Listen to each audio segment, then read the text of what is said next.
This is where we keep our extra feed. We pick up our feed once a month. I'd rather be working on vehicles and making money, but Been ever since I've been a veterinarian 37 years ago. That hasn't changed. So what made you start horse rescuing? I'm gonna skip that. It's not much, but we would like to present this check to you. Oh my God.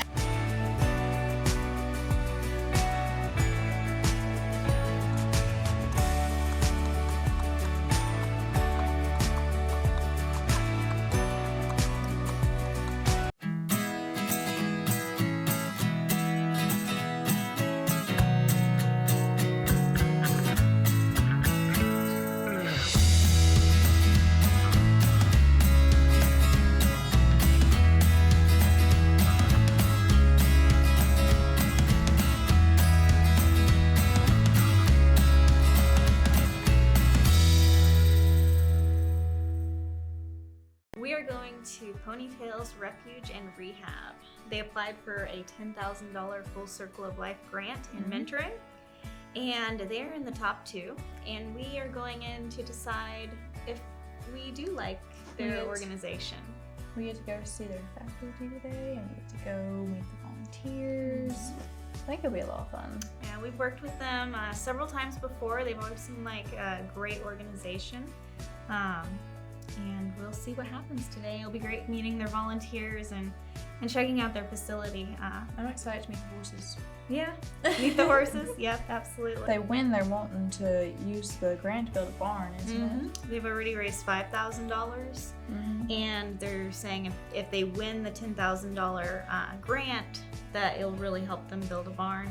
I talked to their vet, and their vet said that because the winters are so harsh up here in Wisconsin, that an indoor facility would really help out their organization. Hi, puppy. Hi, baby. Hello.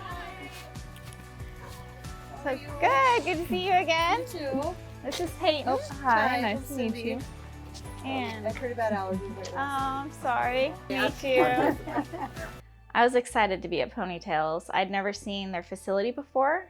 I found it interesting how 2 businesses could be operating on the same property. One with cars and one with horses. And I wanted to see, how does that all mix together? How are they doing this? What I found was Nate is an awesome guy who puts up with a lot, having horses literally led through his shop. Cindi, has a small corner in the barn where that's her corner for Ponytails. One of the vehicles there at the property was actually where they store the grain and feed because they don't have a barn. This is where we keep our extra feed. We pick up our feed once a month. Okay. We have a dealer that brings it from the cities. So we have to store a lot of it a month's worth at a time. And there's more In the front of middle there. seat, Yeah. the front seat. And that's pretty much just because you have no barn to put it in. Right. Yeah. The storage, stuff we use a lot. That we can't. A lot of stuff I keep up in the house garage. And you don't have a barn to put it in. Yeah, I can't. Your put the own stuff out in separate the barn. especially like in the winter. Yeah. And this is our feed bins here. Keep the rodents out. Yeah. So all different kinds of feed, and then dewormers. So this is pretty much where all your tack is kept at right now. Pretty much. And this barn that we're in, you share with your husband, who does Yeah. the auto repair. Yep. Okay. Yep. And it's a busy, successful business. That's awesome. So to get to the barn, we wade through this. All right. There's the barn. Hey. Hey guys. Hi, babies. This is Maya and Lorraine. She's a little more scared of people, but Maya is very friendly. They're orphans. These guys are both, probably about 4 months old now. So what made you start horse rescuing? I'm gonna skip that. When we asked Cindi why she started Ponytail, she was reluctant to say. And I needed to get to the bottom of that because why you start an organization is the passion that drives the organization. So at the very beginning with Ponytails, there was a special horse. Yeah. I was following on Facebook, it was just a Facebook rescue. And I actually done a will, and all our animals are going to this rescue if I die. Yes. And she was closing her doors for the winter. It was September. And there were 3 horses that had to go free. And one of them was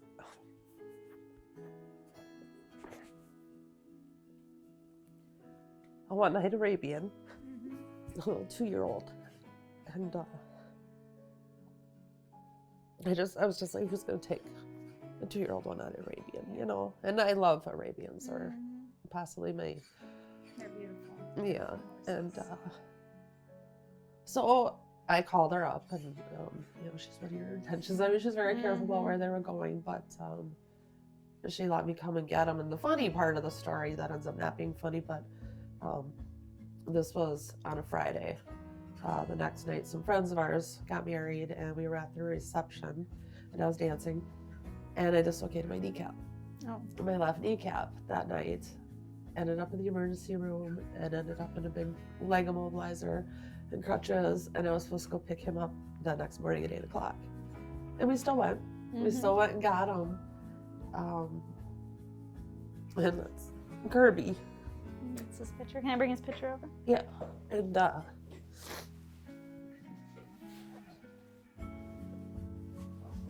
few days later, I ended up with a blood clot in that leg. That they thought was from the immobilizer.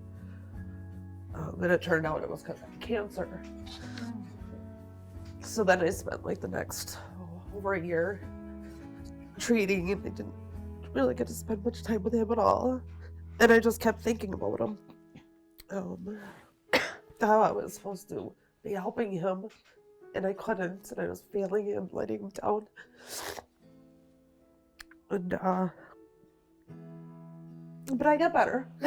Yes. And he was here, everyone helped take care of the horses. But in the meantime, when I was treating, it didn't go well at all for me. And So right now, Cindi, the founder of Ponytails, is talking with Tawnee on why she started. She had so much that she had planned, and then she found out she had cancer. That turned her world upside down, but she didn't let it stop her. Her big dream of becoming a lawyer instantly turned into she wants to help save and rescue horses. All of that happened because of one horse that came into her life and changed it. And because of that one horse, she is now a horse rescue hero. When Ponytails signed up for the Full Circle Life grant, I had no idea that Cindi started the organization, from the special horse Kirby, but that she had cancer and was fighting cancer. I was, at the time, I had been in law school. I was studying to be a lawyer. And I didn't want that anymore. I just wanted to be with him and help more horses like him. And so yeah, before I was done treating, we had started Ponytails. And, Wow. But then he got really sick a couple years ago. But yeah, so then they called and said he was doing pretty good and keep him on this medication. We brought him home, and 2 days later he was. And we sent him for a necropsy and nothing. Wow. What do you think some of the biggest challenges are for you here at your facility? At the facility itself, financing obviously is always an issue. Making the ends meet, a barn. The barn is. So tell us about the barn. How big would it be, and what would it I want have? 10 stalls. Just because, like right now, I mean, we average like 40 to 50 horses, and we can fit like 1/10 of them into the barn, which means it really limits the horses we can take in. Yeah. Because if we can't bring them into a barn and they need to be in a barn, we can't take them. Not only do you repair vehicles like this truck, but what else happens in the shop? She gets in the way with the horse stuff. So how does that affect your business? Slows us down if we got to work around things that need to be brought in. If the hay gets brought in, then we got to clean up all the hay chaff, the mess that makes, and we got to bring the truck in, unload it because it has to come through here, show the way into the barn. You're both running two completely separate businesses at the same shop. What's some of the concerns? What's some of the struggles with that? Well, my time ends up being used to take care of horses sometimes, and I'd rather be working on vehicles and making money, but I have to help her do it, just the way it is. And Cindi, what's some of your concerns with sharing your feed and tack room with a fully functioning garage? I worry about, like we talked about a little bit, there's a lot of chemicals in here. I never Vehicles know. running. Vehicles running, I mean, especially in the winter when we have to have the doors shut. I get a little worried about carbon monoxide, stuff like that. Sometimes we have to bring horses through here, small ones. And that's probably not real safe either. The path for the minis. Although I do believe that the horses at Ponytails are being very desensitized by being led through a garage with cars up on hydraulics and stuff. It's not the ideal situation. They need a barn. Take care of me and my fragile heart. It's yours to keep, but it can break apart. I'll take care of you and all of your hopes. Hold them in my hands while we learn the ropes. Because my love is here to stay. Nothing could chase it away. And you are the keeper I'm needing to keep all my dreams. Duchess was a quarter horse that we rescued from an animal neglect case. She came with multiple other pregnant mares, and she herself was pregnant, and we didn't know how much she was trained, so we just let her have her baby, and then once the baby was weaned, we evaluated her, and it was about a week before Plus Humane Society came to see us that I had evaluated Duchess. We thought she had probably just been a brood mare for many years and had lots of babies, but I threw a saddle on her and I was riding her and it was amazing. She was really broke. She was beautiful. One organization that doesn't win is getting $500. It's not much, but we would like to present this check to you. Oh my. One thing that we need to talk about, and it's extremely important, and I've seen a lot of people suffer from it, is compassion fatigue. I mentioned the word compassion fatigue, and I instantly saw just pain and tears starting to form in Cindi's face. She is suffering from compassion fatigue, and if we can't help her, this organization will close down completely. It's real, and I can see it in your face when I said it. It is so real. Compassion fatigue is the #1 killer of horse heroes that are out there, because we see something, we want to help, and we pour ourselves into it. Unless there's that drive that keeps us amazingly going somehow, most people that get into becoming a horse rescue or animal rescue or anything, within 3 to 5 years, they're burnt out, they're gone, because they are burnt out. It's always hard when the killer buyer comes. First time with Dana that he actually brought horses that were in really bad shape. It was hard for me to keep it together. It's still hard. If you can't delegate responsibilities off to other people and trust those people to do a good job in that responsibility, and you're doing everything yourself, you're worrying about it all day long. You go to bed, you're worrying about it until you go to sleep. As you're going to sleep, you're like, oh, that water trough, I left it going. Oh no, I need to go turn it off. Everything in your life is focused on that organization. You wake up, and first thing in your mind is that. And you lose who you are because that organization consumes you, because we see so many horrible things and we want to help, so hard that we will burn out and not be able to help any animals that we want to help. Capone was a horse that I adopted from the one-day surrender event 2 years ago that Plus Humane Society put on here in Wisconsin. When I first saw him, I was immediately attracted to his eyes because they're quite different. So I adopted him from Ponytails after that surrender event, and he has turned out to be the most amazing horse. I can put absolutely anybody on him. He is a big lover, and I just love riding him, so he will be with my family forever. We're at Colfax Animal Hospital and we're meeting Cindi, so we can talk to her vet and go over rescue topics and shelter things. I needed to talk to the veterinarian with Cindi so we could establish what the actual medical intake cost would be for a horse. Hi, Cindi. Hi. Hello, I'm Tawnee with Plus Humane Society. I'm Bruce Buckley. Peyton Christian. Hi, Peyton. Jason Preisner, nice to meet you, sir. Hi, Jason. Welcome. Yeah, thank you. You have a great office here. All right, Small, but we like it.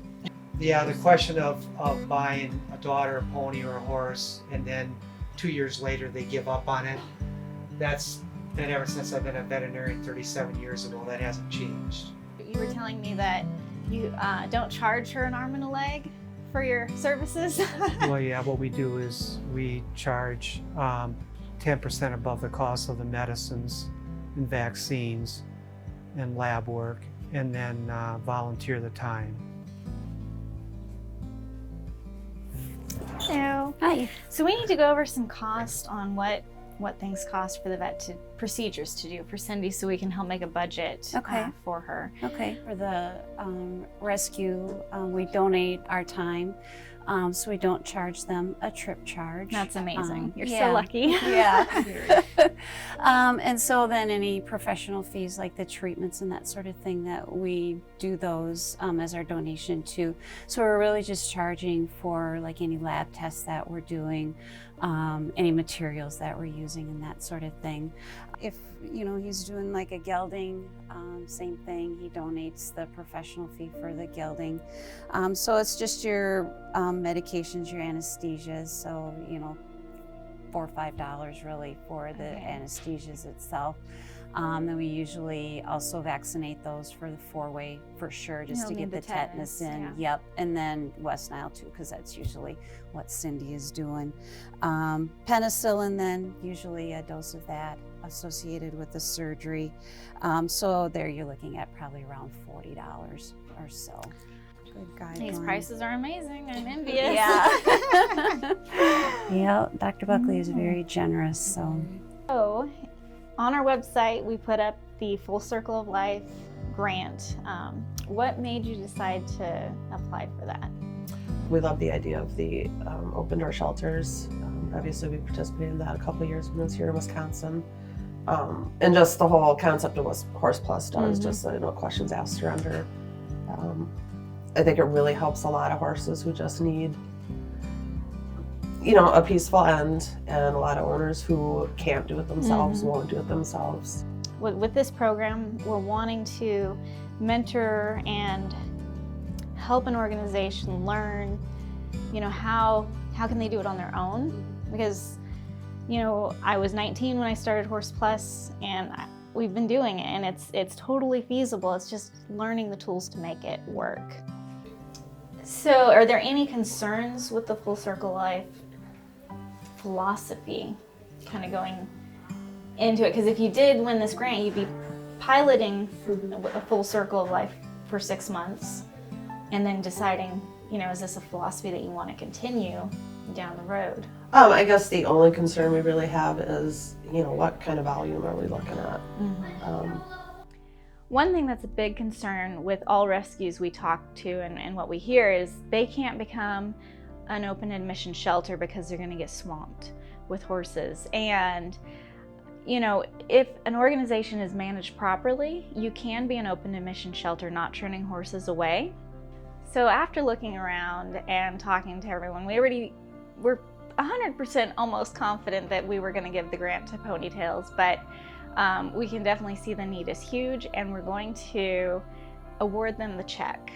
but it's a little difficult because there's so many of the volunteers here, and we're going to just take them all into a section of the barn that's off of the garage and tell them we want a group picture. All right, so y'all do an amazing job, and I was real happy when I saw that you guys applied, because it's like, oh yeah, Ponytails is a great one. But as you know, there's two organizations, and choosing is hard. It is. And one organization that doesn't win is getting $500. It's not much, but we would like to present this check to you. Oh my God. Hey everyone! Thank you all for coming. This is way more than I expected. Yeah. Of course, Plus Humane Society is now offering a grant. I'm gonna cry. It's a $10,000 grant. So we can continue to take in these horses, no questions asked. There's another organization, Ponytails is in the top 2. We're in the top 2. Just really huge. Out of all the organizations in the United States, your organization here in your community is the one we chose. Congratulations.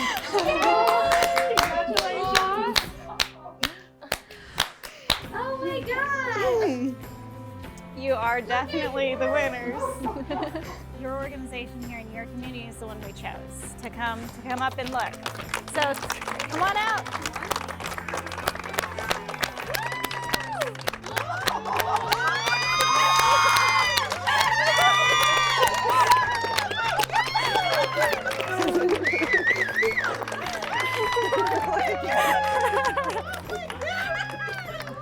So Ponytails is the winner. They're not just in the top 2, they are the winner.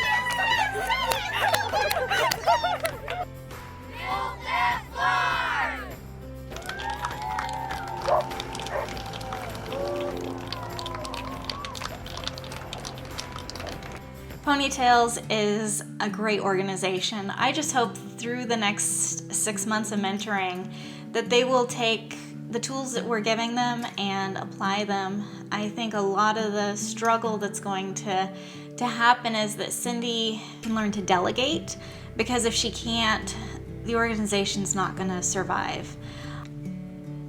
Nate and Cindi are such amazing people.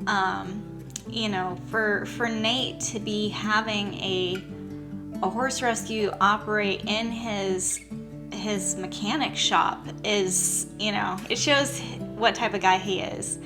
You know, I think we can help them so much, you know, with fundraising and shelter procedures, but we've never mentored another organization like this before. We're doing 6 months of mentoring with them, so we can only hope that they'll take everything that we're giving them and apply it to their organization. Fundraising, I know they can get more donations. They just need to, you know, like put those Facebook donate buttons on. And if they do these things that I'll be telling them, I think they'll succeed.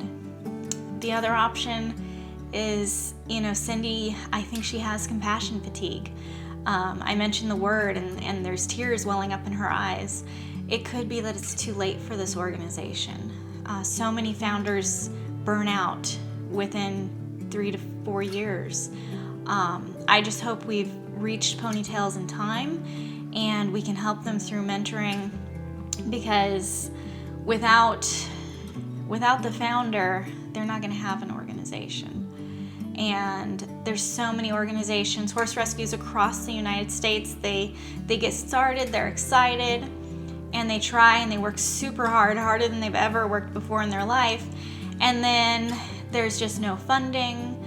You know, they constantly turn horses away. There's nothing worse than being a horse rescuer and getting those calls, I have this horse, I have to get rid of it. It just breaks my heart, but can you take it? And you're like, no, I can't. And then later you go to an auction and you see that horse being sold to a kill buyer and loading up on a kill trailer. And, you know, if we can help Ponytails and mentor them through this 6 months, they can become a full circle alive horse rescue and save thousands of horses. So it's going to be a journey.